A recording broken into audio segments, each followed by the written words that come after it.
പരിശുദ്ധ ദൈവമാതാവിൻ്റെ വണക്കമാസം പ്രാർത്ഥന 19-ാം ദിവസം. ഈജിപ്തിലേക്കുള്ള തിരുക്കുടുംബത്തിൻ്റെ പാലായനവും പ്രവാസ ജീവിതവും. ലോകപരിത്രാതാവിൻ്റെ ജനനത്തിൽ പ്രപഞ്ചം മുഴുവൻ ആനന്ദപുളകിതമായി. പാപത്താൽ അധഃപതിച്ച മാനവലോകത്തിന് ഏറ്റവും വലിയ സൗഭാഗ്യവും പ്രത്യാശയും അത് നൽകി. ദൈവദൂതന്മാർ സ്വർഗീയമായ ഗാനം ആലപിച്ചു. ഉന്നതങ്ങളിൽ ദൈവത്തിന് സ്തുതി, ഭൂമിയിൽ മനുഷ്യർക്ക് സമാധാനവും പ്രത്യാശയും.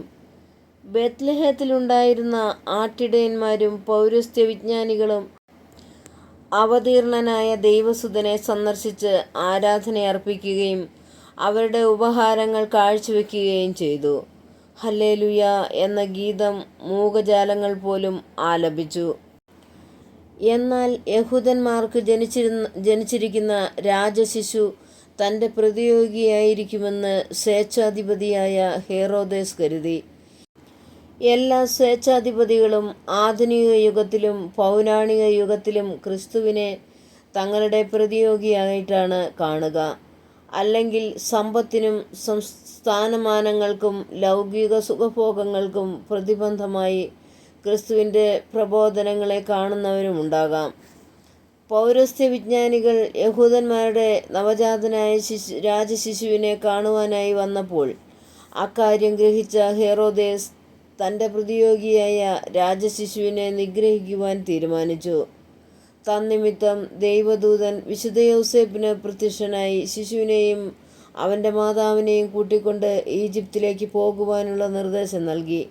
അതനുസരിച്ച് വിശുദ്ധ യൗസേപ്പ് പരിശുദ്ധ കന്യകയെയും ദിവ്യശിശുവിനെയും കൂട്ടിക്കൊണ്ട് ഈജിപ്തിലേക്ക് പലായനം ചെയ്തു. സുദീർഘമായ ഈ യാത്ര തിരുക്കുടുംബത്തിന് വളരെയധികം ക്ലേശകരമായിരുന്നു. വഴി അജ്ഞാതമാണ്. അപരിചിതമായ ഒരു രാജ്യം, മണലാരണ്യ പ്രദേശം, അപരിചിതമായ യാത്ര. സാമ്പത്തികമായും വളരെ ക്ലേശം അനുഭവിച്ചിട്ടുണ്ടാവണം. ഭക്ഷണപാനീയങ്ങൾ ലഭിക്കുവാനും ബുദ്ധിമുട്ടുണ്ട്. യാത്രയിൽ വഴിയരികിലോ വൃക്ഷച്ചുവട്ടിലോ ഗുഹകളിലോ രാത്രികാലം കഴിക്കേണ്ടതായി വന്നിട്ടുണ്ടാകാം. എന്നാൽ ദൈവ തിരുമനസ്സിന് വിധേയമായി അതെല്ലാം സസന്തോഷം സ്വീകരിച്ച ദൈവസുതൻ ഒരു ഭീരുവിനെ പോലെ പലായനം ചെയ്തു. അപരിചിതമായ ഒരു ദേശത്തു ചെല്ലുമ്പോൾ സ്ഥലവാസികൾ സംശയദൃഷ്ടിയോടെയായിരിക്കും അവരെ വീക്ഷിച്ചത്. ഈജിപ്ത് യഹൂദന്മാരോട് വിദ്വേഷമുള്ള ഒരു രാജ്യമായിരുന്നു. ഈജിപ്തും ഇസ്രായേലുമായി അനേകം യുദ്ധങ്ങൾ നടന്നിട്ടുണ്ട്. തന്നിമിത്തം അവർക്ക് ഈജിപ്തിൽ ഹൃദ്യമായ ഒരു സ്വാഗതം ലഭിച്ചിരിക്കുകയില്ല. എന്നാൽ അപ്പോഴെല്ലാം ഈശോയുടെ സാന്നിധ്യം അവർക്ക് പ്രത്യാശയും ശക്തിയും നൽകിയിരുന്നിരിക്കണം. യാത്രയും പ്രവാസ ജീവിതവും പ്രത്യാഗമനവും പരിശുദ്ധ കന്യകയ്ക്ക് വളരെ ദുഃഖമുളവാക്കി എന്നുള്ളത് നിസ്തർക്കമാണ്. എങ്കിലും അവർ ഈശോയോടുള്ള സ്നേഹത്തെ പ്രതി അതിനെയെല്ലാം സഹർഷം സ്വാഗതം ചെയ്തു. പരിശുദ്ധ കന്യകയെ അനുകരിച്ച് നാം നമ്മുടെ ജീവിത ക്ലേശങ്ങളെ ക്ഷമാപൂർവമെങ്കിലും അഭിമുഖീകരിക്കുവാൻ പരിശ്രമിക്കണം. ദൈവത്തെയും സഹോദരങ്ങളെയും പഴിക്കാതെ ക്രൈസ്തവമായ ധീരതയോടും പ്രത്യാശയോടും കൂടി സഹനത്തെ അഭിമുഖീകരിക്കേണ്ടതാണ്. സംഭവം: കമ്മ്യൂണിസ്റ്റ് റഷ്യയുടെ ശക്തി കേന്ദ്രമായ ക്രെംലിനിൽ കൂടി പോകുമ്പോൾ ഏറ്റവും അപ്രതീക്ഷിതമായ ഒരു കാഴ്ച കാണാം. റഷ്യയിലെ ഏറ്റവും വലിയ മതവിരുദ്ധരുടെ മധ്യേ പരിശുദ്ധ ജനനിയുടെ ഏറ്റവും കലാസൗകുമാര്യം തുളുമ്പുന്ന ഒരു ചിത്രം കാണുന്നുണ്ട്. ഇബേരിയൻ നാഥ, ആ നാസ്തിക ലോകത്തിൽ ക്രിസ്തുവിൻ്റെ ആഗമനം പ്രഖ്യാപിക്കുന്ന പ്രഭാത താരകമാണവൾ. റഷ്യ മാനസാന്തരപ്പെടും എന്ന് ഫാത്തിമയിൽ ചെയ്ത വാഗ്ദാനത്തിൻ്റെ ഒരു അനുസ്മരണമാണ് മോസ്കോയിലെ ആ ചിത്രം.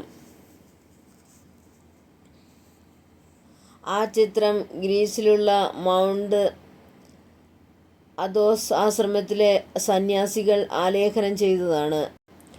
സാർ അലക്സി എന്ന റഷ്യൻ ചക്രവർത്തി മോസ്കോയിൽ ഓർത്തഡോക്സ് സഭയുടെ ഒരു കൗൺസിൽ 1648 വിളിച്ചുകൂട്ടി.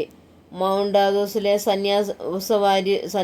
സന്യാസവാര്യരും അതിൽ സംബന്ധിക്കുന്നതിനായി അവിടെ വന്നു ചേർന്നു.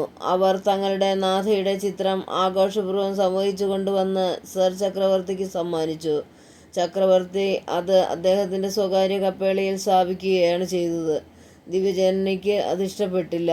6 വത്സരത്തിനു ശേഷം റഷ്യയിൽ മുഴുവൻ ഒരു സാംക്രമിക രോഗബാധയുണ്ടായി. മരണാസന്നയായ ചക്രവർത്തി മാതൃസ്വരൂപം കൊണ്ടുവരുന്നതിനാവശ്യപ്പെട്ടു. രൂപം ചക്രവർത്തിയുടെ രോഗശയ്യയ്ക്ക് സമീപം കൊണ്ടുവന്ന് വച്ച ഉടനെ തന്നെ അദ്ദേഹം അത്ഭുതകരമായി രോഗവിമുക്തി പ്രാപിച്ചു. കൃതജ്ഞതാസൂചകമായി ചക്രവർത്തി ഒരു ചാപ്പൽ റെഡ് സ്ക്വയറിൽ നിർമ്മിച്ച് അവിടെ ആ രൂപം സ്ഥാപിച്ചു. അവിടെ ധാരാളം അത്ഭുതങ്ങൾ നടന്നുകൊണ്ടിരുന്നു. 1917 കമ്മ്യൂണിസ്റ്റുകാർ മോസ്കോയിൽ ആധിപത്യം സ്ഥാപിച്ചപ്പോൾ ക്രെംലിനിൽ മാതാവിന് പ്രതിഷ്ഠിച്ച ഒരു ദേവാലയം ഉണ്ടായിരിക്കുക എന്നത് അടിസ്ഥാനമായി.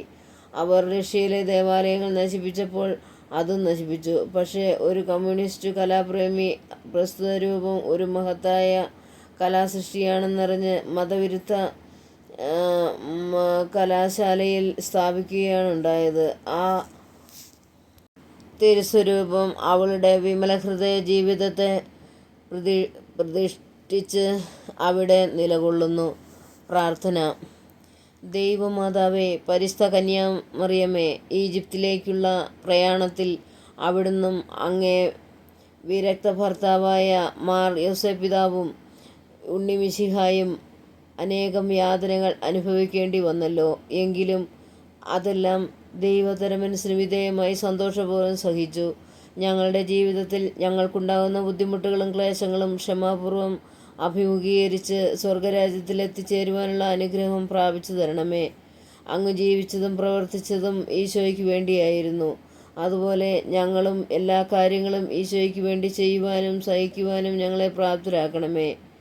എത്രയും ദയുള്ള മാതാവേ, നിന്റെ സങ്കേതത്തിൽ ഓടിവന്ന് നിന്റെ മധ്യസ്ഥം അപേക്ഷിച്ചവരിൽ ഒരുവരെ നീ ഉപേക്ഷിച്ചായി കേട്ടിട്ടില്ല എന്ന് നീ ഓർക്കണമേ. കന്യകളുടെ രാജ്ഞിയായ കന്യകേ, ദയുള്ള മാതാവേ, വിശ്വാസത്താൽ ധൈര്യപ്പെട്ട് നിന്റെ തൃപാദത്തിൽ ഞാൻ അണയുന്നു. വിലപിച്ച് കണ്ണുനീർ ചിന്തി പാപിയായ ഞാൻ നിന്റെ ദയാധിക്യത്തെ കാത്തുകൊണ്ട് നിൽക്കുന്നു.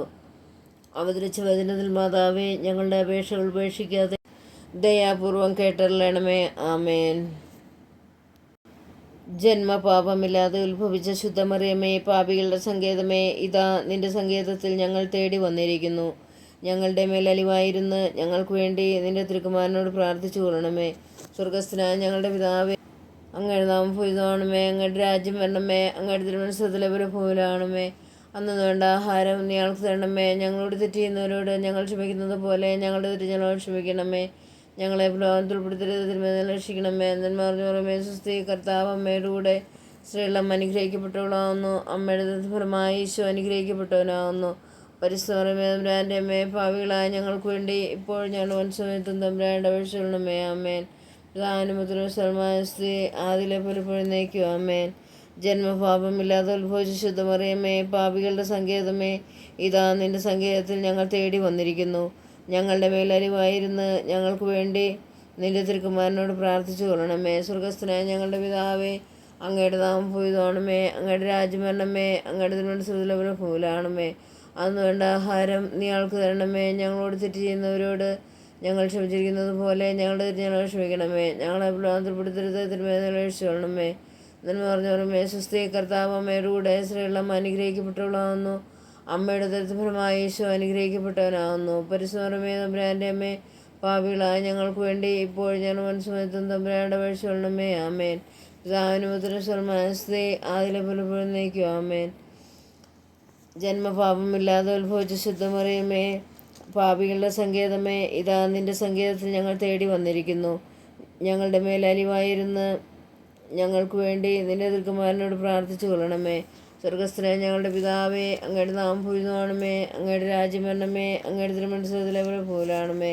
അന്ന് വേണ്ട ആഹാരം നീ ഞങ്ങൾക്ക് തരണമേ. ഞങ്ങളോട് തെറ്റ് ചെയ്യുന്നവരോട് ഞങ്ങൾ ക്ഷമിക്കുന്നത് പോലെ ഞങ്ങളുടെ തെറ്റ് ഞങ്ങളോട് ക്ഷമിക്കണമേ. ഞങ്ങളെ പ്രലോഭനപ്പെടുത്തരുത്, തിന്മയിൽ രക്ഷിക്കണമേ. ആമേൻ. സുകൃതജപം. തുടർന്നുള്ള പ്രാർത്ഥനയും ലുത്തിനിയായും 10-ാം ഭാഗം കാണുക. സുകൃത ജപം. വിനയത്തിൻ്റെ മാതൃകയായ കന്യകാമാതാവേ, ഞങ്ങളെ വിനയം പഠിപ്പിക്കണമേ. വിനയത്തിൻ്റെ മാതൃകയായ കന്യകാമാതാവേ, ഞങ്ങളെ വിനയം പഠിപ്പിക്കണമേ. വിനയത്തിൻ്റെ മാതൃകയായ കന്യാമാതാവേ, ഞങ്ങളെ വിനയം പഠിപ്പിക്കണമേ.